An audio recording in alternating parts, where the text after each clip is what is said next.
বড় গাছে তো ফল কাটতে পারলাম না, তো আজকে বড় গাছ থেকে সাপ পেট দেখাবো। তো দেখেন, বিসমিল্লাহ, আল্লাহ যেন পড়ে।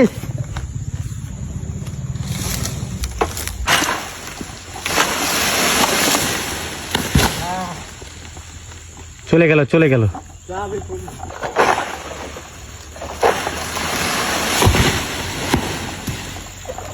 বিশাল বড় সাপ তো ভাই।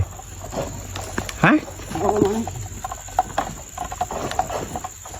ওই নামছি নামছি এই করলে এই নামছি শুনছো?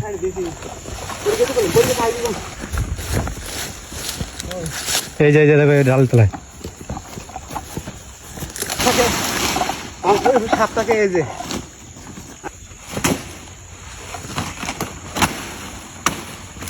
দেখেন কত বড় ধান।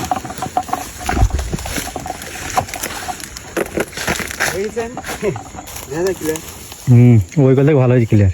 ওই করলে এটা কোনো ডাঁড়ি পাল্লা না যে ভাই আমি ধরে আছি ডাঁড়ি পাল্লার মতো, এটা নাই, এটা অজগর সাপ, বুঝছেন?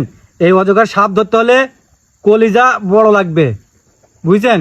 এই যে মালয়েশিয়া পাম বাগানে এত বড় একটা অজগর সাপ নিয়ে আমি সামনে বসে আছি একাই, এই যে ন্যাস, এই যে মাথা, এটা একটু কোনো কথা না রে ভাই, বিশাল বড় একটা সাহস দরকার, বুঝছেন? ভিডিওটা ভালো লাগলে লাইক করবেন ভাই, একটা লাইক